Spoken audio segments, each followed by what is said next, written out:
그걸 보면서 야, 나는 자연인으로 살 수는 없겠다 싶었습니다. 손재주가 없으니까. 오늘 그 농부들도 자부심 있다는 거 아시죠? 제가 영동에 국내 선교 갔던 거를 한두 번 말씀드렸습니다. 제가 왜 기억이 많이 남냐면 태어나서 그렇게 맛있는 포도를 먹어본 적이 없습니다. 너무 맛있었습니다. 그래서 국내 선교 갔다 와가지고 몇 주 동안 설교할 때 그 포도 맛있었다고. 근데 그게 국내에서는 맛볼 수가 없는 포도라고 해요. 왜냐하면 전량 수출되는 거니까. 여러분의 그 맛을 어떻게 표현할지 잘 모르겠습니다. 포도인데 망고 맛이 나고 포도인데 키위 맛도 나고 어쨌든. 근데 그때 목사님께서 저희가 이제 노방전도를 해야 되니까 하셨던 말씀 중에 농장에 함부로 들어가면 안 됩니다 그러시는 겁니다. 본인도 그 포도밭의 농장에 들어가서 신방을 잘 못한다고, 허락이 있어야 들어갈 수 있다고. 그러니까 함부로 노크하고 사람 계세요 하면서 농장에 들어가면 안 된다고, 친구도 들어가면 안 된다고. 왜냐하면 그만큼 자부심이 있기 때문에 그렇다 말씀하시더라고요. 그러니까 여러분, 농부도 십수년간 그리고 수십 년간 자기 이름을 걸고 상품을 내고 하다 보면 당연히 어떤 자기만의 노하우가 생겼을 것이고 자부심도 있을 겁니다. 우리 주변에 장인 굉장히 많지 않습니까? 부엌의 장인들, 권사님들. 권사님의 이름을 걸고 하시는 음식들. 그래서 얼마나 자부심 있으십니까? 오늘 성경에도 장인들의 이야기가 많이 나온다는 것을 우리는 볼 수 있습니다. 장인으로 하나님께서 스스로를 비유하시는 경우가 많이 있어요. 그 중에 좋은 예가 시편 23편일 겁니다. 시편 23편. 그 내용에 보면은 자기 이름을 위해서 의의 길로 인도하신다 되어 있습니다. 우리가 이 구절을 볼 때 하나님께서 하나님의 이름을 걸고 의의 길로 우리를 인도하신다 생각할 수 있겠지만 23편은 목자 편에서 목자의 심정에서 쓴 거거든요. 쉽게 말해서 목자들이 자기 이름을 걸고 양들을 의의 길, 바른 길, 좋은 길로 인도하듯이 그 뜻입니다. 그러니까 구약 시대에도 목자들이 자기 이름을 걸고 양을 쳤다는 겁니다. 만약 제가 양치기인데 양을 치다가 순간 멍해서 혹은 착각해서 혹은 실수해서 양이 가면 안 되는 길 혹은 위험한 길, 그래서 너무 안타깝지만 양을 잃게 되거나 했다면 저에게는 굉장히 부끄러운 일입니다. 옆집 목축하는 양치기가 그 사실을 알았다면 야, 너 이렇게 된다는 겁니다. 그러니까 하나님께서 그 목자로 자신을 비유한 겁니다. 목자도, 수십 년간 양을 친 목자도 자신의 이름을 걸고 양들을 바른 길로 인도하는데 나도 그렇다는 거죠. 오늘 유명한 토기장이 비유가 나오는데 이것도 하나님께서 자신을 비유적으로 우리에게 말씀해 주는 겁니다. 먼저 고대 시대라고 해서 고대 시대 때 만들어진 그릇이 뭐 이쁘겠나 그렇게 생각하시면 안 됩니다. 여러분, 고려 청자 백자 얼마나 귀한지 아시죠? 그거 하나 있으면 정말 엄청난 거 아니겠습니까?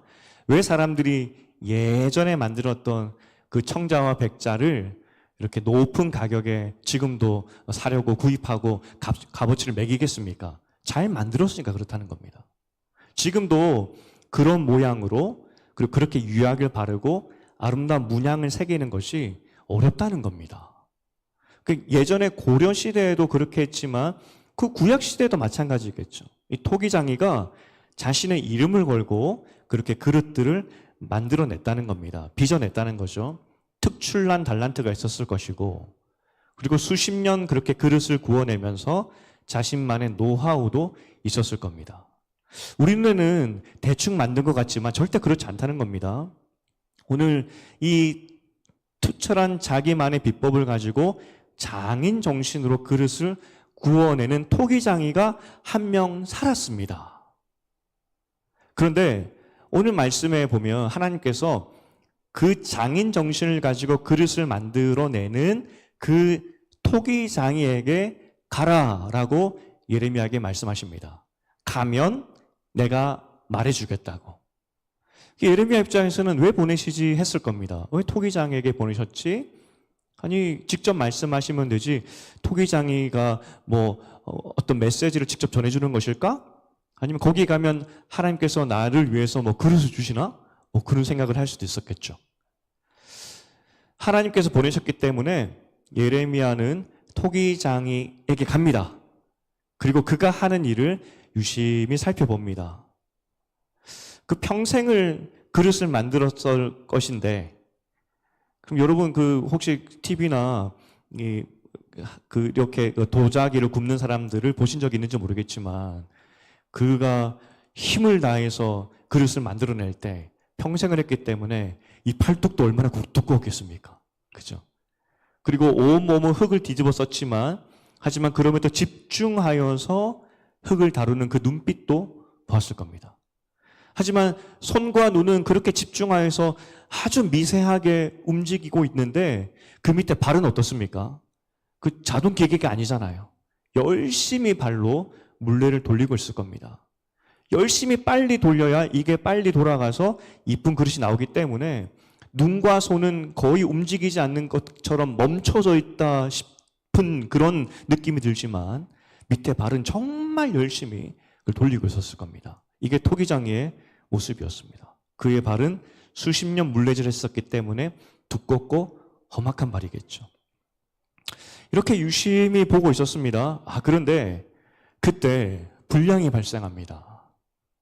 그렇게 열심히 돌리고 손을 미세한 힘을 주면서 미세하게 움직이면서 만들었는데 불량이 나왔죠. 터져버렸다는 겁니다. 여러분 TV에서 보셨겠지만 물레 돌다가 이게 그릇이 막 원심력에 의해서 찢어져 나가는 거 보시지 않습니까? 그런 형태가 되었겠죠. 여러분이라면 그런 상황에서 내가 발을 열심히 구르면서 손을 이렇게 해가지고 그릇을 만들었는데 그게 어떤 이유인지 모르겠고 왜 그런지 모르겠지만 뭐 내 실수겠죠. 어쨌든 흙이 잘못됐든지 터져버렸습니다. 여러분이라면 어떤 마음이겠습니까?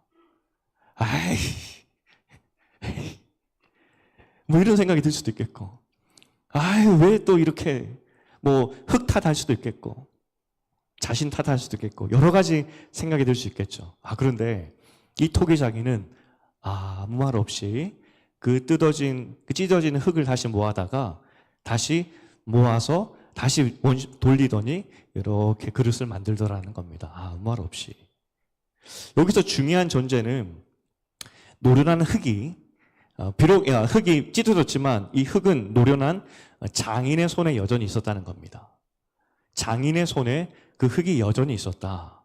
비록 실패했고 불량이 난 흙이었지만 이 토기장이가 그 흙을 버리지 않고 다시 그 흙을 가지고 새로운 그릇을 만들더라는 겁니다. 실수는 있을 수 있지만 절대로 망친 것이 아니라는 것이죠.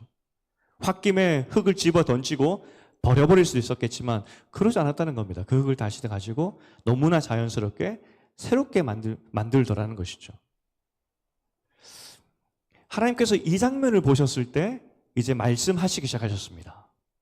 실수하고 실패한 그 모습, 그리고 그것을 어떻게 이 토기장이가 다시 수습을 하는지 그 모습을 딱 봤을 때 그때 하나님이 말씀하셨다는 겁니다. 그러니까 토기장에게 보내신 이유는 이 실수한 장면을 보여주기 위함이었겠죠.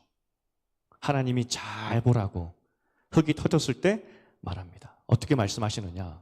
내가 이 터져버린 이스라엘, 이 실패한 이스라엘을 다시 모아서 아름다운 그릇으로 만들겠다.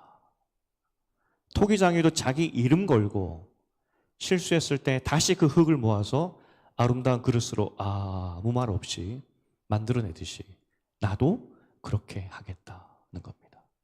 오늘 이 토기장이 장인의 모습을 통해서 하나님의 의지를 오늘 예레미야를 통해서 보여주신다는 겁니다. 다 터져버린 이스라엘, 내가 다시 만들겠다. 오늘 그래서 첫 번째 중요한 교훈이 뭐냐면 한 번만에 모든 것이 완벽하게 만들어지면 얼마나 좋겠습니까? 한 번만에. 여러분 그 운전면허도 한 번에 붙으면 얼마나 좋겠습니까? 제가 한국에서는 한 번에 붙었는데 저기 가니까 한 번 더 봐야 된다 그러더라고요. 근데 떨어졌어요. 한 번에 첫 번째 얼마나 부끄럽던지. 그 다음에 제가 5일 동안 그것만 공부했습니다. 운전면허. 다시는 떨어지지 않으리라. 근데 이게 한국에서 떨어져 본 거하고 다른 나라에서 떨어져 보니까 굉장히 기분 나쁘더라고요. 그리고 그 운전면허 떨어진 것조차도 원망거리가 되더라고요. 하나님, 나 지금 여기서 적응해야 되는데 이 면허 하나 때문에 내가 일주일을 보내야 됩니까? 한 번에 좀 붙게 해주시지. 뭐 그런 원망이 막 나오더라고요. 살면서 한 번에 모든 것이 완벽하면 좋겠는데 그게 잘 안 되더라는 겁니다. 그런데 하나님의 오늘 이 장인, 토기장이 비유를 통해서 말씀하시는 것이 한 번에 안 될 수도 있지만 더 중요한 것이 그럼에도 그 흙이 이 토기장의 손에 있듯이 우리의 인생이 하나님의 손에 있다는 것을 기억하라. 그 말씀하시는 거죠. 터져버릴 때도 있습니다. 하지만 하나님께서 반드시 그의 이름을 걸고 아름다운 그릇으로 만들 테니 하나님이 너희를 보고 에이 흙 나쁜 것 하면서 버리지 않듯이 너희도 하나님의 때를 인내하고 기다리라 말씀하시는 거죠. 제가 틈틈이 읽고 있는 책 중에 하나가 1000번을 흔들리며 아이는 어린이 된다는 책입니다. 제가 짤막하게 한번 예를 들었던 적이 있는데 금요일 날 이 책에 보면은 10대 아이들이 ADHD, 그 ADHD가 어떤 건지 아죠? 주의력 결핍. 그러니까 공부 못하고 막 집중하지 못하는 거. 이 10대 아이들이 스스로 컴퓨터를 가지고 ADHD를 검색하는 이런 검색의 수가 있었는데 코로나 전과 코로나 후를 비교했을 때 코로나가 끝나고 나서 3배가 늘었다고 합니다. 그러니까 청소년 아이들이 내가 ADHD인가 해서 스스로 이것을 컴퓨터에 검색하는 그 비율이 코로나가 끝나고 나서 3배가 늘었다고 해요. 아이들도 스스로 내가 ADHD인가? 엄청난 스트레스를 받고 있다는 거죠. 왜냐하면 공부하고 싶은데 공부가 안 돼요. 뭔가 집중하고 싶은데 안 돼요. 내가 ADHD인가? 이런 아이들이 3배가 늘었다는 겁니다. 그러면서 요즘 유행하는 단어를 하나 소개하고 있는데 갓생, 갓은 영어로 God, 하나님, 생은 한자로 날생, 그러니까 하나님처럼 살자, 완벽한 삶을 살자. 이게 요즘 젊은이들의 유행어처럼 되어 있는 어떤 삶의 방향성이라 할까요? 그러니까 여러분 중학생, 중고등학생들도 우리가 볼 때 담배 피고 공부 안 하고 대충 사는 것 같지만 이 아이들도 너희 어떻게 살고 싶으냐라고 물으면 갓생하고 싶습니다. 완벽한 삶을 살고 싶습니다라고 말한다고요. 요즘 그게 유행이고 아이들도 그렇고 젊은이들도 그렇고 그렇게 살고 있다고 합니다. 근데 문제는 갓생을 하고 싶은데 그게 안 되는 거예요. 그래서 이 의사 선생님이 그런데 뭐라고 말씀하셨냐면 그렇다고 ADHD 환자가 3배가 늘어난 건 아니래요. 똑같아요. 코로나 전이나 코로나 후나 ADHD 비율은 똑같지만 아이들이 나도 완벽하고 완전한 삶을 살고 싶은데 그게 안 되니까 그 스트레스 지수가 벌써 3배가 높아진다 거라고 할 수 있겠죠? 그 모든 아이들이 내가 ADHD인가? 그걸 검색하고 있다는 겁니다. 우리 아이들도 좀 더 완전한 삶, 완벽한 삶, 완전하게 빚어진 삶을 살고 싶다는 겁니다. 그게 이 검색어로 표현된 거 아니겠습니까? 그런데 그게 안 된다는 겁니다. 우리도 안 되는데 우리 아이들도 치열하게 완전하고 한 번만에 완벽한 어떤 삶을 꿈꾸고 있지만 이게 인생이 아니라는 겁니다. 매번 넘어지는 것이 인생이라는 것이죠. 오늘 어쩌면 이 토기장의 비유를 통해서 우리가 먼저 받아야 될 교훈이 무엇이냐. 우리는 하나님의 손에 있기 때문에 터져버리는 것에 대해서 두려워하면 안 된다는 겁니다. 결국 이 책, 이분이 교회 다니는지는 모르겠어요. 하지만 이 책에서 말하고 싶은 것이 무엇이냐면 청소년 여러분, 갓생이 잘 안 될 수도 있습니다. 하지만 괜찮습니다. 인생이라는 것이 그렇습니다. 그걸 이야기하고 있는 거거든요. 세상의 학문을 하는 사람도 인생이 그러하다라고 이야기해주고 있습니다. 그러면서 스트레스 받지 말라고 이야기하고 있습니다. 그렇게 걱정해봤자 아무 도움이 안 된다고. 하지만 하나님 믿는, 그리고 하나님의 손에 있는 우리들은 어떠한지, 그리고 그러한 마음으로 우리 다음 세대와 우리 자녀와 그리고 나를 그렇게 보고 있는지. 제가 명절이 되면은 주일날 잠깐 말씀드렸지만 청년들 사역할 때 많이 위로해 줍니다. 마음 단단히 먹고 오라고. 왜냐하면 가면 스트레스 많이 받고 오거든요. 아마 여러분의 눈에도 그 자녀들이나 그 다음 세대를 볼 때 많이 답답할 수가 있을 겁니다. 왜 다른 집안 아이들은 한 번에 뭐가 다 되는 것 같은데, 그렇게 잘 풀리는 것 같은데 왜 그러지? 하는 마음에, 걱정하는 마음에 여러 가지 이야기를 할 수 있겠죠. 여러분, 걱정하지 말라는 말이 아니라, 하지만 때로는 우리가 하나님을 대신해서 그런 말들이 우리 다음 세대들에게는 또 다른 스트레스가 되더라는 겁니다.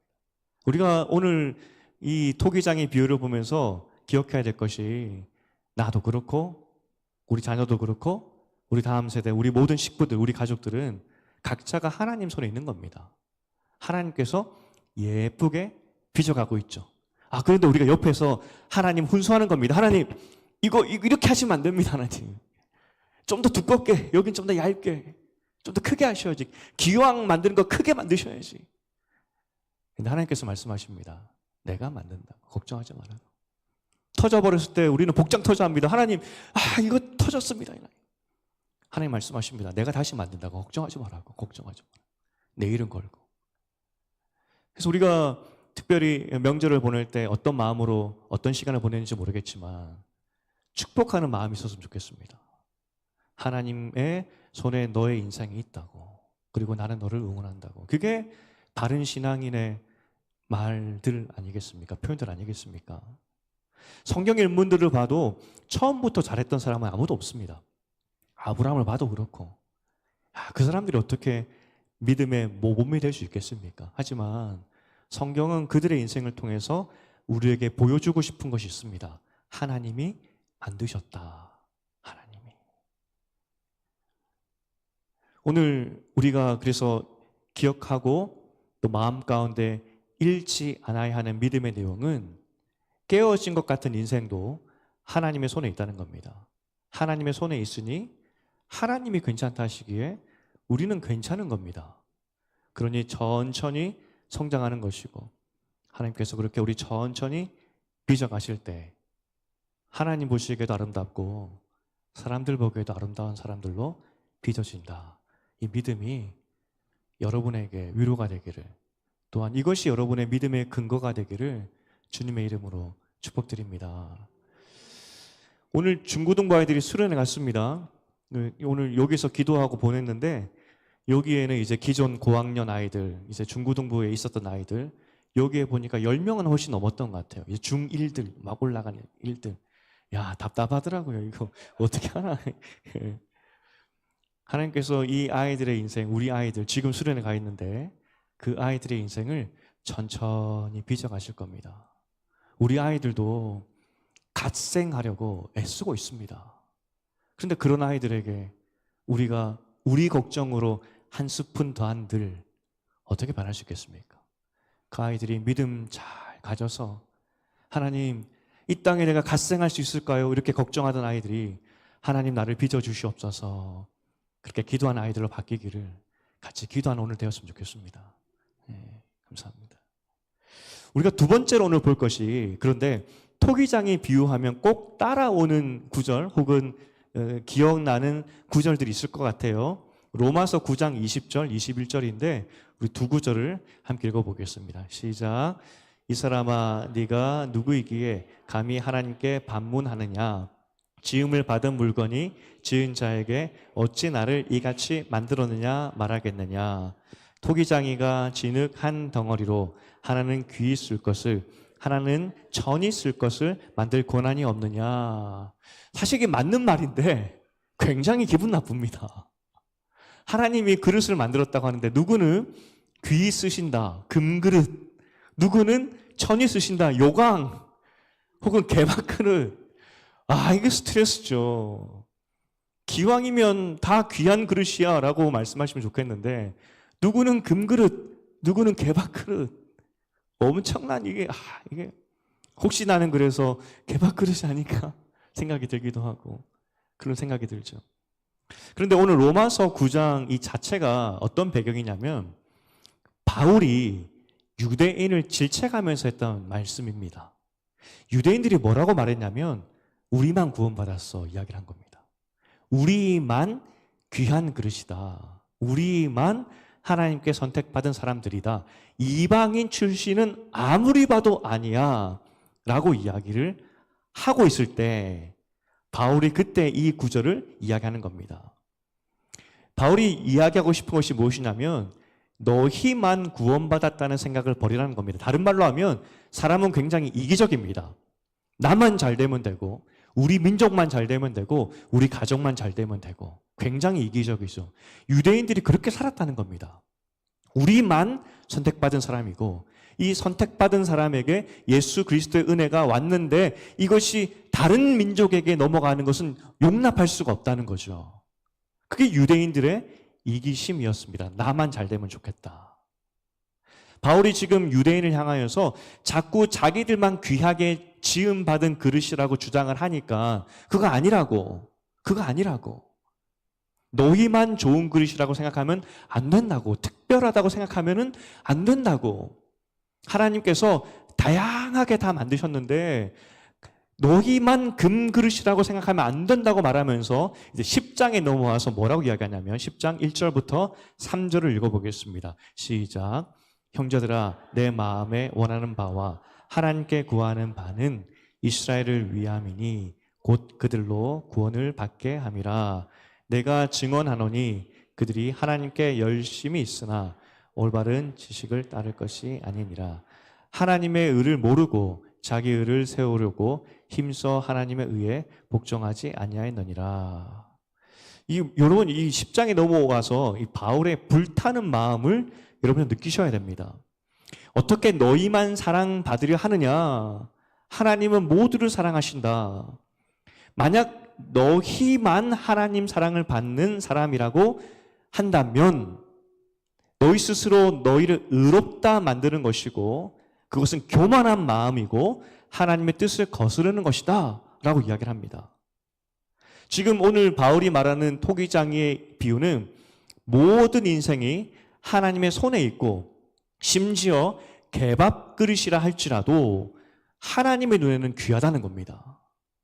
무슨 말이냐면 우리는 개밥 그릇이기 때문에 천하다라고 말할지 모르겠지만 그 개밥 그릇 역시 하나님께서 만드시고 하나님이 귀하다 말씀하시고 하나님이 그렇게 뽑아서 사용하기로 하셨기 때문에 그 그릇 역시 귀한 것이라는 겁니다. 너희가 함부로 개밥 그릇으로 사용되고 있기 때문에 저 그릇은 가치 없는 것이야.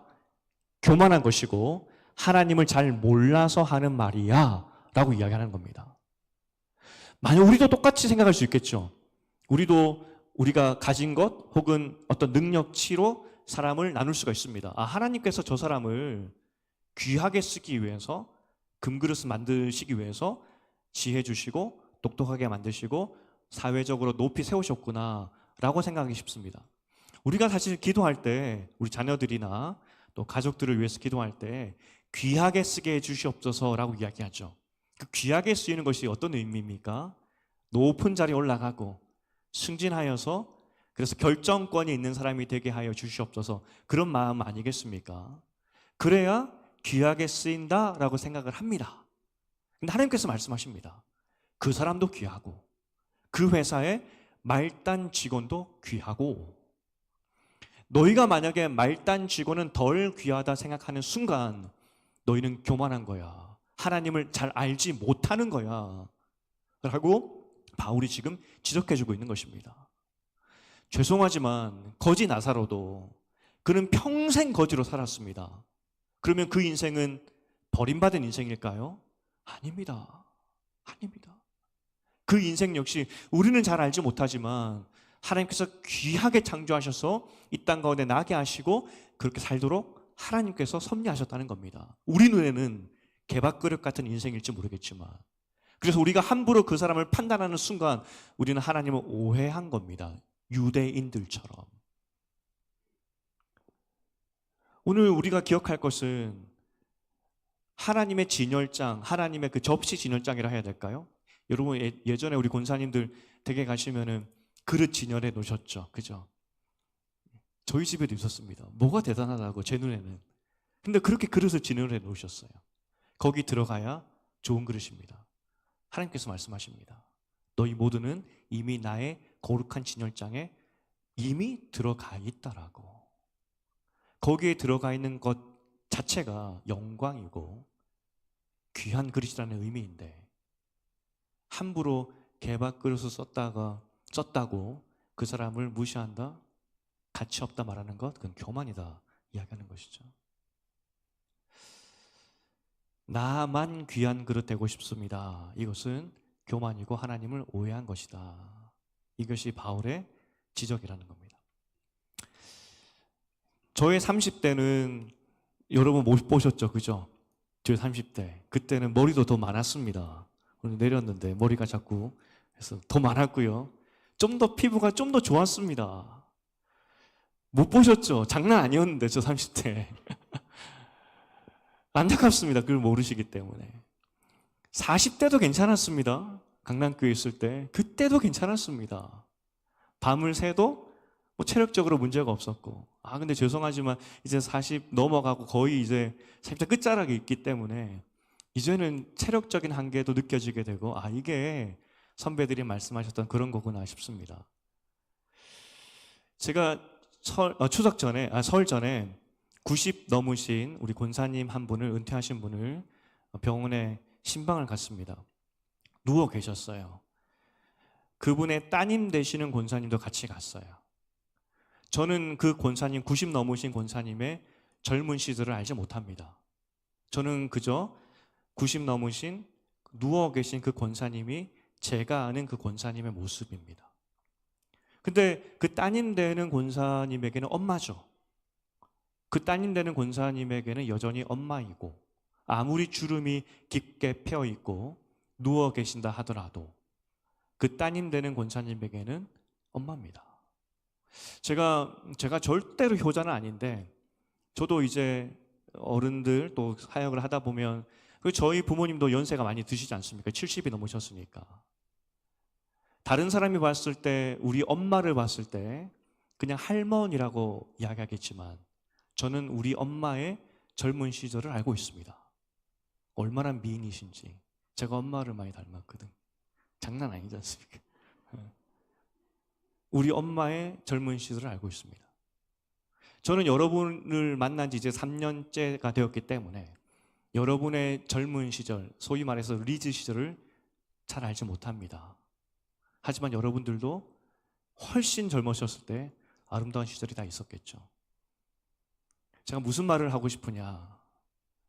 우리의 눈에는 이미 때로는 겉모습이나 또 가진 것이나 형편이나 다 천차만별이고 그래서 그것을 우리가 판단할지 모르겠지만 하나님의 눈에는 여러분은 모두 다 귀한 존재라는 겁니다. 저는 여러분의 모습을 겉모습으로 지금 현재 모습으로 볼 수밖에 없고 이것이 제가 아는 여러분의 전부이지만 여러분을 만드시고 함께 하셨던 하나님의 눈에는 모두가 다 금그릇이라는 겁니다. 근데 우리가 어떻게 함부로 너는 개밥그릇이야 라고 말할 수 있게 되냐입니다. 사실 살다 보면 다름이 있습니다. 다름이. 그 다름 때문에 우리는 서로를 판단하기도 하죠. 저 사람은 좀 더 나을 수 있겠다. 나는 그에 비해서 모자람이 있겠다. 반대로 또 그런 생각이 들 수도 있겠고요. 하지만 이 싸움에서도 우리는 이겨가야 됩니다. 신앙인이라면. 주님이 우리 모든 인생의 토기장이입니다.